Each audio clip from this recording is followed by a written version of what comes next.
The gun kicked in my hand, and the most powerful man in Seoul dropped to his knees in front of me. The shot echoed once, twice.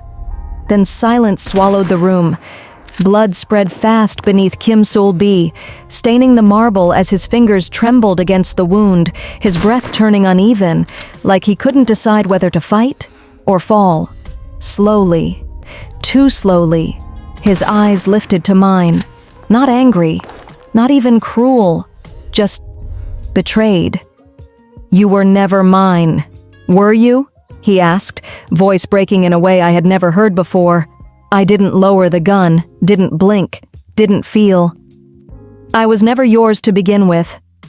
Sirens screamed in the distance, men shouted. The empire he built, the one that trapped me, broke me, owned me, was collapsing behind him. And me, I stood there, steady. Because this wasn't revenge. This was war finally catching up. But wait, here's where it gets crazy. 3 years before I pulled that trigger, I was scrubbing floors in the same house, bleeding over broken glass, begging men like him to stop. And somehow, that was the least dangerous version of me. Before we go any further, where are you watching from? Drop your country in the comments, and if you love stories that twist your heart and don't let go, hit that subscribe button now, because this one, it only gets darker. 3 years before I pulled that trigger, I was on my knees, scrubbing blood off a marble floor in a mansion that didn't even know my name. "Scrub harder," one of the maids snapped behind me. "You think this is your father's house?" I didn't answer. I never did. Because in that house, silence was survival. My name is Viola. At least, that's the name they allowed me to keep. And in Kim Seoul-bi's mansion, the most feared man in Seoul, I wasn't a person. I was a shadow, a mistake, a reminder that someone like me didn't belong. "Hey, stray!" A slipper hit the back of my head. Laughter followed. "Look at her skin!" Another maid whispered loud enough for me to hear. "And she thinks she deserves dignity?" I kept scrubbing, because reacting meant punishment. And punishment, in that house, never ended well. But wait, here's where it gets worse. That night I was assigned to serve dinner. Not just any dinner, a private gathering, high-level guests, dangerous men, the kind who smiled while deciding who lived or died. And at the head of the table, Kim Seoul-bi. Kept my eyes down as I stepped into the room, tray steady, breath controlled, invisible.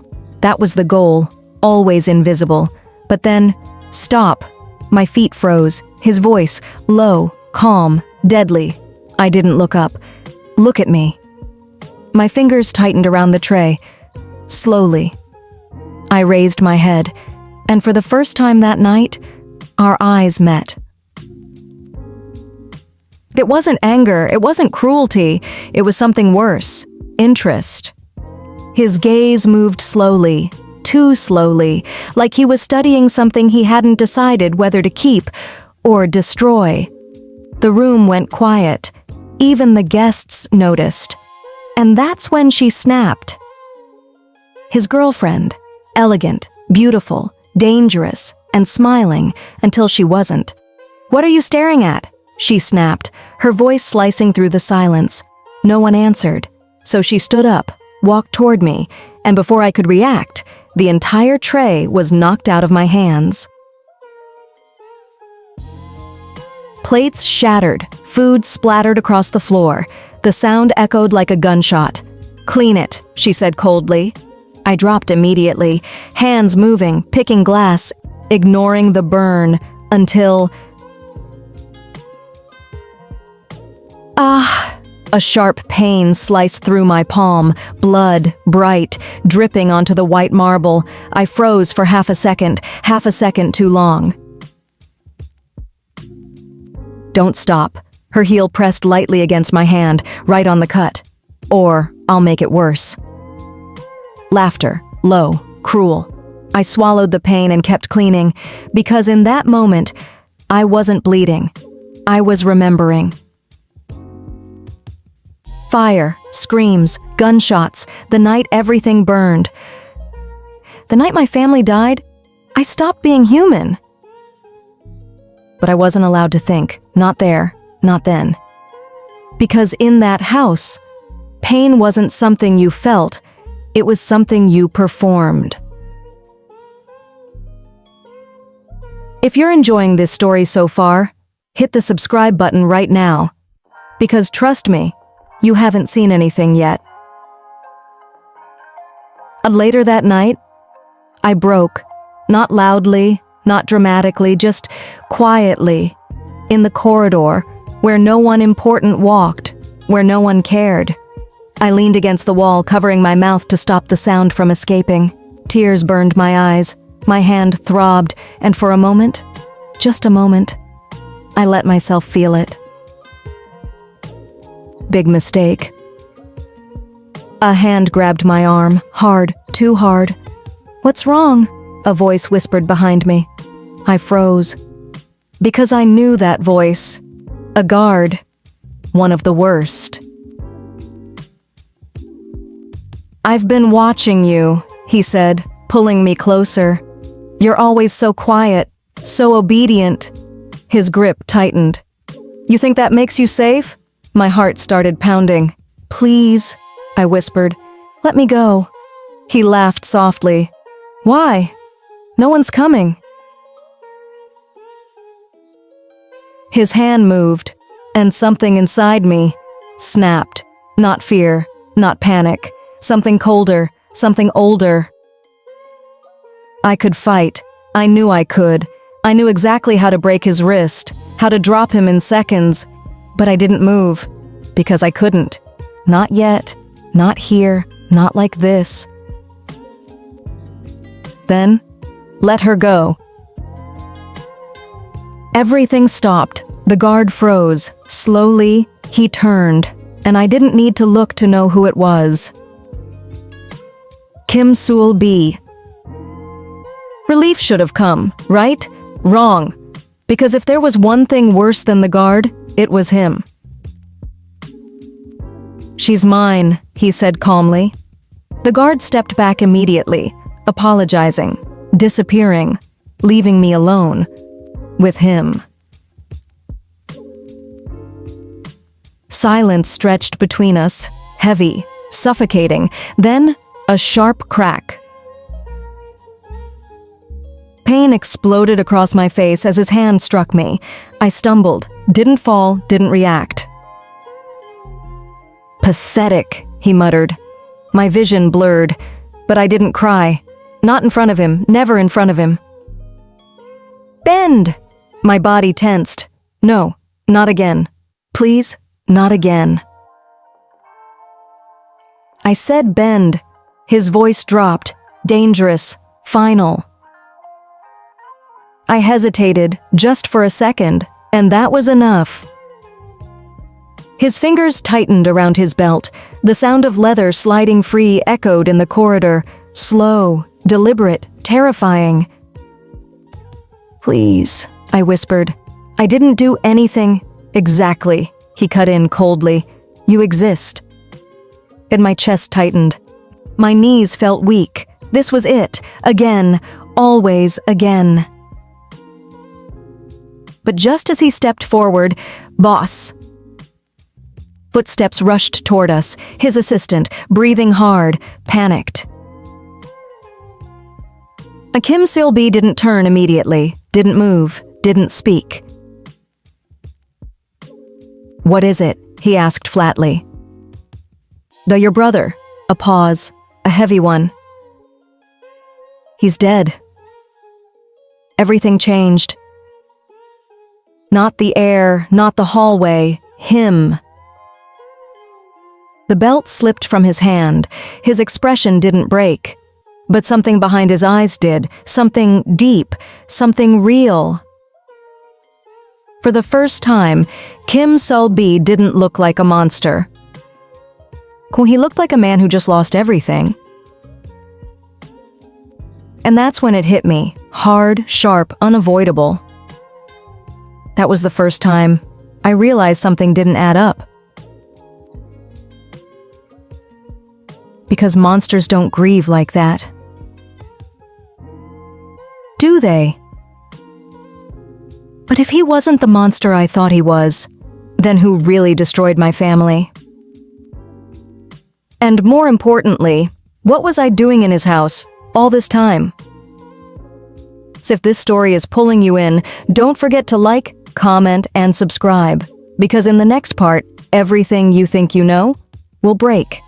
That question didn't leave me, not when I cleaned, not when I served, not even when I slept, if you could call it that, because something had shifted, and once doubt enters your mind, it doesn't leave quietly. But wait, here's where it gets crazy.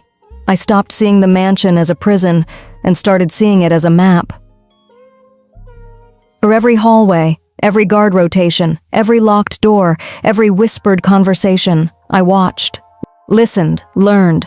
So, they think I'm broken, I whispered to myself one night, staring at my reflection, my lips still swollen, my hand wrapped in cloth, my eyes? Different, colder, sharper. But I'm remembering. From that moment, I wasn't surviving anymore. I was preparing. Kim Selby noticed. Of course he did. He always noticed. "You're different," he said one evening. I froze. We were alone, too close, always too close. "I don't know what you mean," I replied quietly. He stepped closer, slow, measured, dangerous.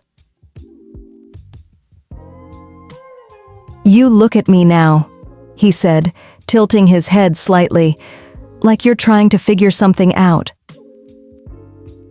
On my heart pounded, but my face stayed calm. "Should I be afraid?" I asked. For a second, just a second, something like amusement flickered in his eyes. "You?" he said softly. "No." A pause, then lower. "Everyone else should be." That should have terrified me, but it didn't, because for the first time, I wasn't the weakest person in the room anymore. And if you're enjoying the story, hit the subscribe button right now, because this is where everything starts to unravel. It happened 3 nights later, the truth, or at least, the beginning of it. I wasn't supposed to be there. The West Wing was restricted, but rules were made for people who had something to lose. I slipped past the guards, silent, careful, invisible, just like they taught me to be. Voices echoed from behind a closed door, familiar ones. "We should have killed her when we had the chance." My breath caught. "Idiot," another voice snapped. "Do you even know who she is?" Silence, then a name, my name, not the one they used in the mansion. My real name. Viola Adeyemi. And my blood ran cold. "She's the last heir," the voice continued. "If the Americans find her first, we're finished." Americans. That word hit harder than anything else, because that's where it started. That's where everything burned.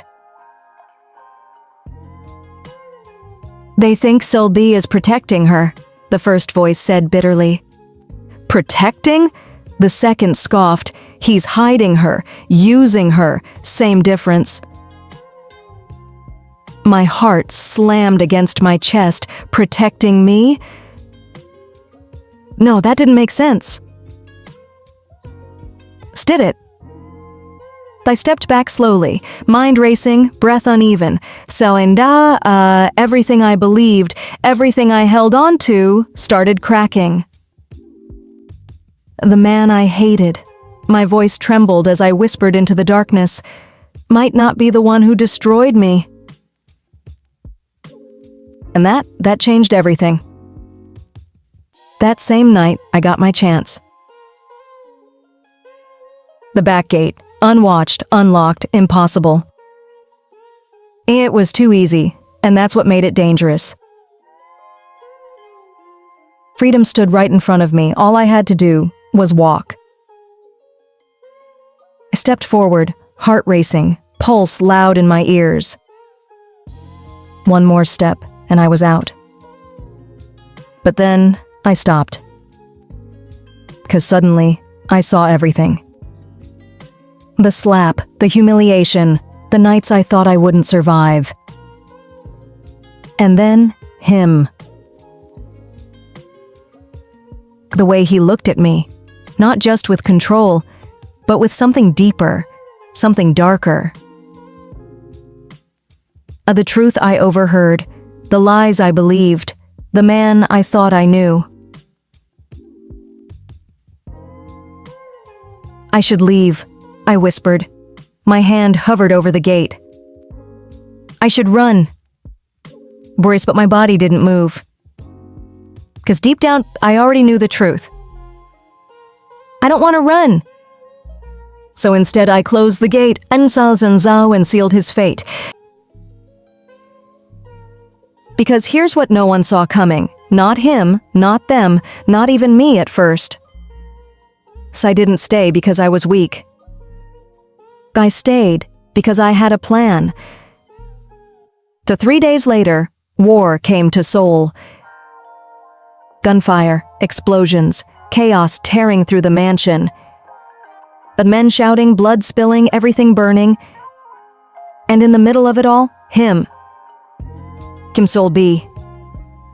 Wounded, on his knees, breathing hard, looking up at me like the world had just betrayed him. And maybe it had. You did this, he said, not angry, not shouting, just broken. For the first time, I saw it. Not the monster, not the boss.